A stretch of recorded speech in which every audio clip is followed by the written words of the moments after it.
Hello, ನಮಸ್ತೆ. Diploma in apparel design and fabrication technology. ಈ ಒಂದು ಕೋರ್ಸ್ನಲ್ಲಿ 5ನೇ ಸೆಮಿಸ್ಟರ್ 1550-51T ಪ್ಯಾಟರ್ನ್ ಇಲಿಸ್ಟ್ರೇಷನ್ ಈ ಸಬ್ಜೆಕ್ಟ್ನಲ್ಲಿ 2ನೇ ಯೂನಿಟಲ್ಲಿ ಸಿಂಗಲ್ ಬ್ರೆಸ್ಟೆಡ್ ಕೋಟ್ ಇದ್ರ ಬಗ್ಗೆ ಇವತ್ತು ನಿಮಗೆ ಕ್ಲಾಸ್ ಮಾಡ್ತಾ ಇದ್ದೀವಿ. Single breasted coat is the men's formal wear ಅಂದರೆ ಆಫೀಸ್ ಗೋಯಿಂಗ್ ಮೆನ್ಸ್, ಕಾಲೇಜ್ಗೆ ಹೋಗುವಂತಹ ಹುಡುಗರು, ಹೈಸ್ಕೂಲ್ಗೆ ಹೋಗೋ ಹುಡುಗರೆಲ್ಲ ಹಾಕ್ಕೊಳ್ತಾರೆ ನೌ ಡೇಸ್. ಅಗೈನ್ ಇದನ್ನ ಮಾರ್ಕೆಟಿಂಗಲ್ಲೂ ಸಹ ಜಾಸ್ತಿ ಬಳಸ್ತಾರೆ. Introduction to single breasted coat. Coat is an outer garment with sleeves worn outdoor and typically extending below hip. Coat ಅನ್ನೋದು ಔಟರ್ ಗಾರ್ಮೆಂಟ್, ಅದು ವಿತ್ ಸ್ಲೀವ್ಸ್ ಇರುತ್ತೆ, ವಿತೌಟ್ ಸ್ಲೀವ್ಸ್ ಇರುತ್ತೆ. ನೋಡ್ಬೋದು, ವಿತ್ ಸ್ಲೀವ್ ಇದನ್ನು ಔಟ್ಡೋರ್ ಗಾರ್ಮೆಂಟ್ ಆಗಿ ಯೂಸ್ ಮಾಡ್ತಾರೆ. ಆಫೀಸ್ನಲ್ಲಿ ಇದನ್ನ ಬಳಸ್ತಾರೆ. ಅದೇ ವಿತೌಟ್ ಸ್ಲೀವ್ಸನ್ನ ಸಹ ಫ್ಯಾಷನಬಲ್ ಪರ್ಪಸ್ಗೆ ಶರ್ಟ್ ಮೇಲೆ ಓರ್ ಮಾಡ್ತಾರೆ. ಅದು ನೋಡಲಿಕ್ಕೆ ಗುಡ್ ಲುಕ್ ಬರುತ್ತೆ. ಬಟ್ ಇಲ್ಲಿ ನಾವು ನಿಮಗೆ ಹೇಳ್ತಾ ಇರೋದು ವಿತ್ ಸ್ಲೀವ್ಸ್ನ ಮಾಡ್ತಾಯಿದ್ದೀವಿ. ಸೊ ಮತ್ತಿನ್ನೊಂದು ಎಕ್ಸ್ಟೆಂಡಿಂಗ್ ಬಿಲೋ ಹಿಪ್. ಈ ಒಂದು ಕೋಟ್ ಕೋಟ್ ಅನ್ನೋದು ಬಿಲೋ ಹಿಪ್ ಇಂದ ಎಕ್ಸ್ಟೆಂಡ್ ಆಗುತ್ತೆ. ಅದು ವೇರಿಯೇಷನ್ಸ್ ಆಫ್ ಕೋಟ್ ಅಂತ ಹೇಳ್ಬೋದು. ಈ ಕೋಟ್ ಬಂದು ಸಿಂಗಲ್ ಬ್ರೆಸ್ಟೆಡ್ ಕೋಟ್ ಹಿಪ್ ಲೆವೆಲ್ಗೆ ಎಂಡ್ ಆಗಿರುತ್ತೆ. Length from the shoulder to hip level ತನಕ ಇರುತ್ತೆ. ವೇರಿಯೇಷನ್ಸ್ ಆಫ್ ದ ಕೋಟ್ ಅನ್ನೋಕೆ ಹೋದರೆ ಅದರಲ್ಲಿ ಲೆಂತ್ಗಳು ಇನ್ನೂ ಇನ್ಕ್ರೀಸ್ ಆಗ್ತಾ ಹೋಗುತ್ತೆ ಹಿಪ್ಪಿನ below. Single breasted garment is similar to style of coat, jacket, waist with one column and a narrow overlap of fabric. ಈ ಸಿಂಗಲ್ ಬ್ರೆಸ್ಟೆಡ್ ಗಾರ್ಮೆಂಟ್ ಇದೆಯಲ್ಲ, ಈ ಕೋಟ್ ಅನ್ನೋದು ಇದು ಸಿಮಿಲರ್ ಇದೆ. ಯಾವ ರೀತಿ ಅಂದರೆ ಕೋಟಿಗೆ ಸಿಂಗಲ್ ಬ್ರೆಸ್ಟೆಡ್ ಅಂದರೆ ಸಿಮಿಲರ್ ಟು ಕೋಟ್, ಜಾಕೆಟ್ ಮತ್ತು ವೇಸ್ಟ್ ಅಂದರೆ ನೀವು ಹೇಳ್ಬೋದು, ವೆಸ್ಟ್ ಅನ್ನೋದು ಅದು ಬಂದು ಈ ಸಿಂಗಲ್ ಬ್ರೆಸ್ಟೆಡ್ ಕೋಟ್ ಅನ್ನೋದು single breasted garment. It is similar to the coat, jacket and waist one with one column or a narrow overlap. ಒಂದ್ರ ಮೇಲೆ ಒಂದು ಓವರ್ಲ್ಯಾಪ್ ಆಗಿರುತ್ತೆ ಅಥವಾ ನ್ಯಾರೋ ಆಗಿರುತ್ತೆ. ಮತ್ತು ನೋಡೋಕ್ಕೆ ಡಿಫ್ರೆಂಟ್ ಲುಕ್ ಇರುತ್ತೆ. ಇಲ್ಲಿ ಕೋಟ್ ಅನ್ನೋದು ಜಸ್ಟ್ ಒಂದ್ರ ಮೇಲೆ ಒಂದು ಓವರ್ಲ್ಯಾಪ್ ಆಗಿರುತ್ತೆ, ಸ್ವಲ್ಪ ಒಂದು 1 ಇಂಚ್ ಲೆವೆಲಲ್ಲಿ. ನಂತರ ಜಾಕೆಟು ಅಷ್ಟೇ, ವೆಸ್ಟ್ ಇದೆಯಲ್ಲ, ವೆಸ್ಟ್ ಕೋಟ್ಸ್ ಅಂತ ಹೇಳ್ತೀವಲ್ಲ, ಅದು ಒಂದ್ರ ಮೇಲೆ ಒಂದು ಓವರ್ಲ್ಯಾಪ್ ಆಗಿರಲ್ಲ, ಅದು ವಿತೌಟ್ ಸ್ಲೀವ್ಸ್ ಇರುತ್ತೆ. ಕೋಟ್ ಮಾತ್ರ ವಿತ್ ಸ್ಲೀವ್ಸ್ ಇರುತ್ತೆ. ನೋಡಿ, ಇಲ್ಲಿ ಲ್ಯಾಪಲ್ಲಿದೆ ಕಾಲರ್, ಓಕೆ, ಫ್ರಂಟ್ ವ್ಯೂ ಮತ್ತು ಬ್ಯಾಕ್ ವ್ಯೂ ಇದೆ. ಮತ್ತು ಲ್ಯಾಪಲ್ಲೂ ಅಷ್ಟೇ ಅಮೇರಿಕನ್ ಲ್ಯಾಪಲ್, ಇಂಗ್ಲೆಂಡ್ ಲ್ಯಾಪ್ ಅಂತ ವೇರಿಯೇಷನ್ಸ್ ಬೇರೆ ಬೇರೆ ಥರದ ಲ್ಯಾಪಲ್ಸ್ ಇರುತ್ತೆ. ಕಾಲರ್ಗಳು ಅಷ್ಟೇ ಓಪನ್ ಕಲರ್, ಸ್ಟೆಪ್ ಕಾಲರ್, ಇದೇ ರೀತಿ ಬೇರೆ ಬೇರೆ ಕಾಲರ್ ಇರುತ್ತೆ. ನೋಡಿ, ನೆಕ್ಸ್ಟ್ ಇಲ್ಲಿ ಹೇಳ್ಬೋದು ಅಂದರೆ front view, back view and side views ನೋಡಿ. Okay, what are the measurements needed for a single breasted coat. ಈ ಸಿಂಗಲ್ ಬ್ರೆಸ್ಟೆಡ್ ಕೋಟಿಗೆ ಯಾವ್ಯಾವ ಮೆಷರ್ಮೆಂಟು ಯೂಸ್ ಬೇಕಾಗತ್ತೆ. ಫುಲ್ ಲೆಂತ್ ಈ ಮೆಷರ್ಮೆಂಟ್ ತೊಗೊಳ್ಳೋದು ಹೆಂಗೆ, ಯಾವ ರೀತಿ ತೊಗೊಳ್ತೀವಿ ಅಂದರೆ from the shoulder to hip level ತನಕ ಅಂದರೆ ರಿಕ್ವೈರ್ಡ್ ಲೆಂತ್. ಆಗಲೇ ನಿಮ್ಗೆ ಹೇಳಿದೆ ವೇರಿಯೇಷನ್ಸ್ ಆಫ್ ಕೋಟ್ ಅಂತ. ವೇರಿಯೇಷನ್ಸ್ ಆಫ್ ಕೋಟ್ ಅಂದರೆ ಕೋಟಿನ ಲೆಂತಲ್ಲಿ ನಾವು ಇಂಪ್ರೂವ್ಮೆಂಟ್ ಮಾಡ್ಕೊಳ್ತಾ ಹೋಗ್ತಿರೋದು. ಸೊ ಅವಾಗ ಏನಾಗುತ್ತೆ, ಲೆಂತ್ ಬಂದು ಇನ್ನೂ ಇನ್ಕ್ರೀಸ್ ಆಗುತ್ತೆ. ಈಗ ನಾವು ನಿಮಗೆ ಡ್ರಾಫ್ಟಿಂಗಲ್ಲಿ ತೋರಿಸೋದು full length from shoulder to hip level. Chest circumference around the chest, ಈ ಮೆಷರ್ಮೆಂಟ್ ತೊಗೊಳ್ಳೋದು ಅರೌಂಡ್ ದ ಚೆಸ್ಟ್ ತೊಗೊತೀವಿ. Waist round around the waist, seat round around the seat and waist length from shoulder to waist level. Sleeve length from shoulder tip to required sleeve length. wrist level ತನಕ ತೊಗೊತೀವಿ. Across back ಬಂದು ಬ್ಯಾಕಿನ center front ಲೈನಿಂದ side ತನಕ ತೊಗೊಳ್ಳೋದು across back ಆಗುತ್ತೆ. Scale measurement shoulder from one shoulder tip to another shoulder tip. Again sleeve with shoulder. ಇದು ನೋಡಿ, ಇದು ಸ್ಲೀವ್ ವಿತ್ ಶೋಲ್ಡರ್ ಅಂದರೆ ಶೋಲ್ಡರಿಂದ ಸ್ಲೀವ್ ಲೆಂತ್ ವ್ರಿಸ್ಟ್ ಲೆವೆಲ್ಗೆ ತೊಗೊಳ್ಳೋದನ್ನ ಸ್ಲೀವ್ ವಿತ್ ಶೋಲ್ಡರ್ ಅಂತ ಕರೀತಾರೆ.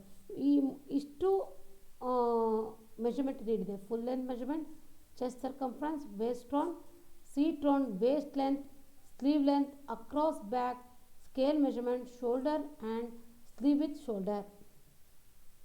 ಓಕೆ, ಈ ಸಿಂಗಲ್ ಬ್ರೇಸ್ಟೆಡ್ ಕೋಟಿಗೆ ಏನೇನು ಯಾವ ಥರದ ಫ್ಯಾಬ್ರಿಕ್ಗಳು ಸೂಟ್ ಆಗುತ್ತೆ, ಸೂಟಬಲ್ ಕ್ಲಾತ್ ಅಥವಾ ಸೂಟಬಲ್ ಫ್ಯಾಬ್ರಿಕ್ ಅಂತ ಹೇಳ್ಬೋದು. Terry wool, terry cotton, drill, suiting materials, linen, chinos and corduroy. ಇದಿಷ್ಟು ನಮಗೆ ಇದು ಸೂಟ್ ಆಗುತ್ತೆ. ನವ್ ಡೇಸ್ ಏನಾಗಿದೆ ಅಂದರೆ ಮಾರ್ಕೆಟಲ್ಲಿ different type of fabric introduce ಆಗ್ತಾಯಿದೆ, ಪ್ರೊಡಕ್ಷನ್ ಮಾಡ್ತಾ ಇದ್ದಾರೆ. ಹಂಗಾಗಿ ಡಿಫ್ರೆಂಟ್ ಟೈಪ್ ಆಫ್ ಫ್ಯಾಬ್ರಿಕ್ಕು ಸಿಗುತ್ತೆ. ಅದರಲ್ಲೂ ಸಹ ಈ ಕೋಟ್ ಅನ್ನೋದು ನಮಗೆ 3,500-5,000ದಿಂದ ಇದು 3,500-5,000ದಿಂದ 10, 20, 50, 60, 1,00,000 ತನಕ ನಮಗೆ ಅವೈಲೇಬಲ್ ಸಿಗುತ್ತೆ ರೆಡಿ ಕೋಟ್ಸ್. ಅಂದರೆ ನೀವು ಆವಾಗ ನೋಡ್ಬೋದು, ಕೋಟ್ ಅಂದರೆ ಕೋಟ್ ಅವೆಲ್ಲ ನಾರ್ಮಲ್ ಆಗಿರುತ್ತೆ, ಸೇಮ್ ಅದೇ ಡಿಸೈನ್ ಇರುತ್ತೆ. ಆದರೆ quality of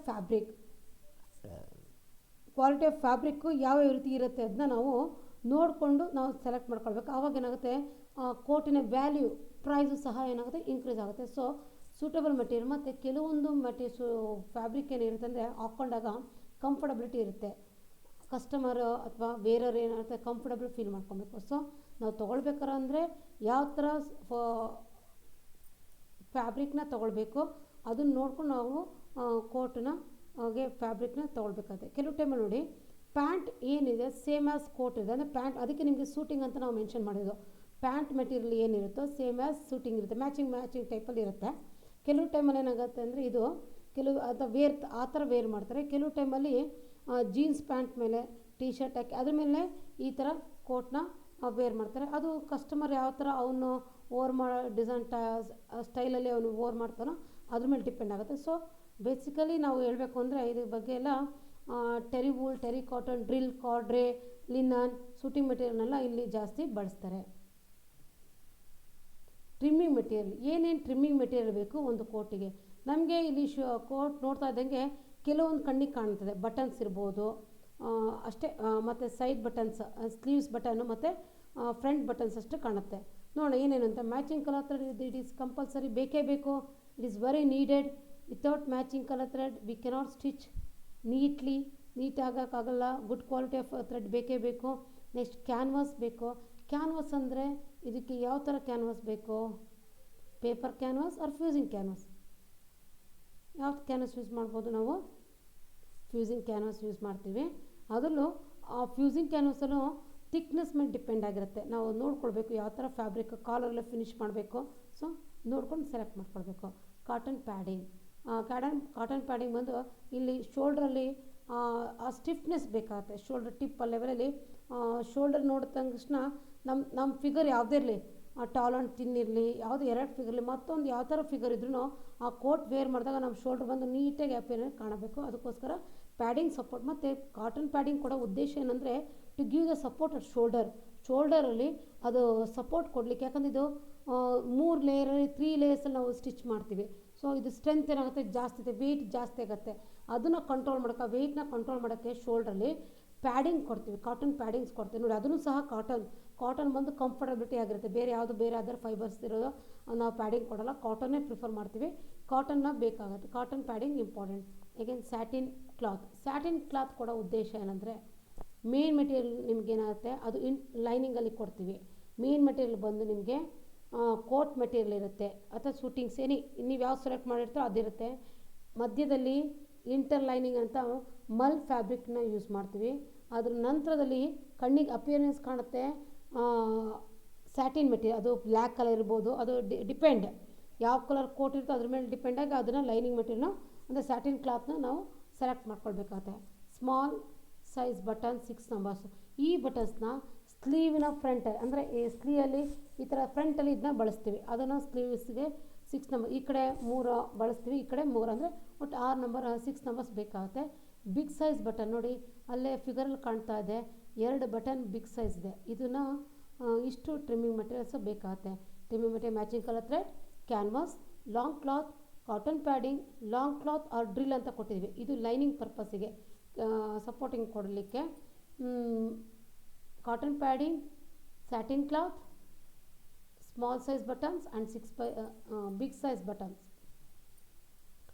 okay, what are the components will come in single breasted coat? ಏನೇನು ಕಾಂಪೋನೆಂಟ್ ನೋಡೋಣ ಬರುತ್ತೆ ಇಲ್ಲಿ ಅಂತ. Front part 2 numbers, back part 2 numbers, facing 2 numbers, top sleeve 2 numbers, under sleeve 2 numbers, main collar 1 number. ಇಲ್ಲಿ ನೋಡಿ, top sleeve under sleeve ಅಂದರೆ ಏನು? ನಾವು ನಾರ್ಮಲಾಗಿ ಎಲ್ಲ ಶರ್ಟ್ಗಳಿಗೆ ಅಪ್ಪರ್ ಗಾರ್ಮೆಂಟ್ಗಳೆಲ್ಲ ನಾವು ಏನು ಮಾಡ್ತೀವಿ, ನಾರ್ಮಲ್ ಫೋಲ್ಡಿಂಗ್ ಹಾಕಿ ಸ್ಲೀವ್ನ ಕಟ್ ಮಾಡ್ತೀವಿ. ಬಟ್ ಇಲ್ಲಿ ಟಾಪ್ ಸ್ಲೀವ್ ಮತ್ತು ಅಂಡರ್ ಸ್ಲೀವ್ ಅಂತ ಬೇರೆ ಬೇರೆ 2 ಪಾರ್ಟ್ ಹಾಕಿ ಕಟ್ ಮಾಡ್ತೀವಿ. ಕೆಲವೊಂದು ಇದನ್ನು ನಾವು ಬಿಡ್ತೀವಿ, ಬಯಸಲ್ಲಿ ಸ್ವಲ್ಪ ಕಟ್ ಮಾಡ್ತೀವಿ. ಬಯಸಲ್ಲಿ ಯಾಕೆ ಮಾಡ್ತೀವಿ ಅಂದರೆ ಫಾರ್ ಸ್ಟ್ರೆಚಬಿಲಿಟಿ ನಾವು ಹ್ಯಾಂಡ್ನ ಫೋಲ್ಡ್ ಮಾಡಿದಾಗ ಕೈ ಮೂಮೆಂಟ್ ಆದಾಗ ಅಲ್ಲಿ ಸ್ಟ್ರೆಚಬಲ್ ಟೈಟ್ ಫೀಲಿಂಗ್ ಬರಬಾರ್ದಕ್ಕೋಸ್ಕರ ಬಯಸಲ್ಲಿ ಕಟ್ ಮಾಡ್ತೀವಿ. ಅಂದರೆ ಸ್ವಲ್ಪ ಕ್ರಾಸ್ ವೈಸಲ್ಲಿ ಕಟ್ ಮಾಡ್ತೀವಿ. ಪೂರ್ಣ 45 ಡಿಗ್ರಿ ಆ್ಯಂಗಲಲ್ಲಿ ಇಟ್ಟು ಕಟ್ ಮಾಡಲ್ಲ, ಸ್ವಲ್ಪ ಪ್ರಮಾಣದಲ್ಲಿ ನಾವು ಏನು ಮಾಡ್ತೀವಿ, ಕ್ರಾಸ್ ವೈಸಲ್ಲಿ ಕಟ್ ಮಾಡ್ತೀವಿ. So top sleeve and under sleeve, main collar 1 number, under collar 2 number. ಇಲ್ಲಿ ಅಂಡರ್ ಕಾಲರ್ ಅಂದರೆ ಮೇನು ಅಂಡರ್ ಕಾಲರ್ ಬರುತ್ತೆ, ಮೇನ್ ಮೆಟೀರಿಯಲ್ ಬರುತ್ತದೆ. ಅದಕ್ಕೆ ಲೈನಿಂಗಾಗಿ ಒಂದು ಕೊಡ್ತೀವಿ, ಅದನ್ನು ಅಂಡರ್ ಕಾಲರ್ ಅಂತಲೇ ಹೇಳ್ತೀವಿ. Belt pocket lining 1 number, seat line pocket 2 numbers, jetting piece 2 numbers, interlining ನೋಡಿ, ನಿಮಗಾಗಲೇ ಹೇಳಿದೆ ಸ್ಯಾಟಿನ್ ಬಂದು ನಾವು ಮೇನ್ ಲೈನಿಂಗಲ್ಲಿ ಯೂಸ್ ಮಾಡ್ತೀವಿ. ಇಂಟರ್ ಲೈನಿಂಗ್ ಅಂದರೆ ಮೇನ್ ಮೆಟೀರಿಯಲ್ ಲೈನಿಂಗ್ ಮೆಟೀರಿಯಲ್ ಮಧ್ಯೆ ಇರುತ್ತಲ್ಲ, ಅದನ್ನು ಇಂಟರ್ ಲೈನಿಂಗ್ ಅಂತ ಕರಿತೀವಿ. ಇಂಟರ್ ಲೈನಿಂಗ್ ಬಂದು 2 numbers ಬರುತ್ತೆ. Inter stiffening piece 2 numbers. Okay, ಇದಕ್ಕೆ MCQ ಕ್ವಶನ್ಸ್ ನೋಡೋಣ. Single breasted coat is a dash garment, inner wear outer wear. Yes, ನಿಮ್ಗೆ ಗೊತ್ತಿರೋದೆ, ಇನ್ಸೈಡ್ ಆಫ್ ದ ಶರ್ಟ್ ಎಲ್ಲ ಹಾಕ್ಕೊಳ್ಳಲ್ಲ, ಔಟರ್ ಆಫ್ ದ ಶರ್ಟ್ ಹಾಕೊತಾರೆ, outer wear. Most suitable fabric for single breasted coat is ಯಾವುದಿರ್ಬೋದು? ನಿಮಗೆ ಗೊತ್ತಿದೆ, ತುಂಬ ನಿಮಗೆ ಸೂಟಬಲ್ ಮೆಟೀರಿಯಲ್ಸ್ ನಾವು ಕೊಟ್ಟಿದ್ದೀವಿ. ಇಲ್ಲಿ ಫ್ಯಾಬ್ರಿಕ್ ಕೊಟ್ಟಿವಿ, ಮೆಟೀರಿಯಲ್ ನಾವು ಅಲ್ಲಿ ನಿಮಗೆ ಮೆನ್ಷನ್ ಮಾಡಿದ್ದೀನಿ. ಇಲ್ಲಿ ಫ್ಯಾಬ್ರಿಕ್ಸ್ನ ಕೊಟ್ಟಿದ್ದೀನಿ, lace fabric, knit fabric, own fabric.